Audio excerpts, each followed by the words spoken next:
If you had a message to tell the rescue crew that saved you, what is your message? I owe them my life. I owe them our lives. They just, I always have the utmost respect for the Coast Guard because they did some dangerous work. They really took their own lives in their hand. You know, they jeopardized their own lives to save us. Water got all the way, can't even come upstairs all the way. This was the living room. I had some pretty curtains and I had a new sofa set in there. And that's what it looked like after the hurricane. I didn't think I'd make it through it, honestly didn't. The wind was blowing so hard, I couldn't do nothing with it. The boat was just whipping back and forth. I couldn't do nothing with it. So I seen a bunch of trees, like limbs and stuff, floating, and I nosed it in there and I left it there. We stayed almost 7 hours in there. And the wind would hit the boat, and it was just like a bam, and the boat would almost go over, almost tip over to turn it over, and then it would rock back. And finally the wind started calming down. We sung and we prayed.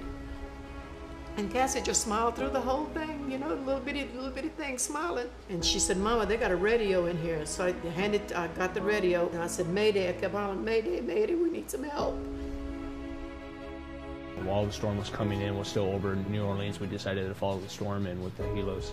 On the way over, we decided to go down south where the opening of the river was. We heard a mayday from a frantic woman saying that her and her daughter and her grandchild were stuck on a small boat. I said, "We found a flare gun." I said, "You want us to shoot a flare? We only had 2 flares." He said, "Yeah, shoot a flare." I shot it. He said, "No, we didn't see nothing." He said, "Don't shoot the next one."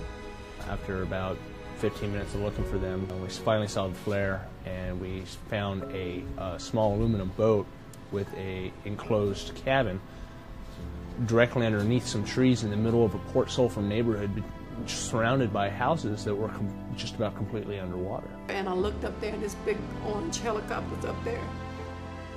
And this man just come down, and he jumped in the water, and then he climbed in the boat, and I guess we was just panicked, hysterical.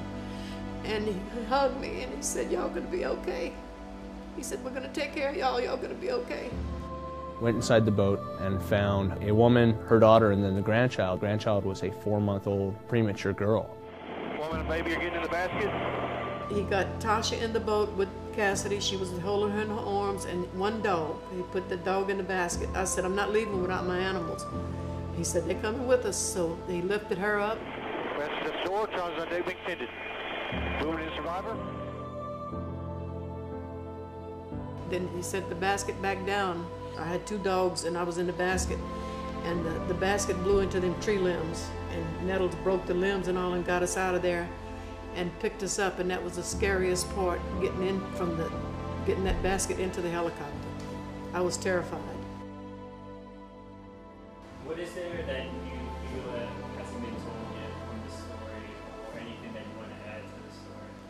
There's not too much to add to it. I just think that, you know, the Coast Guard saved our lives. There's nothing I can explain to you any better than that. They saved our lives.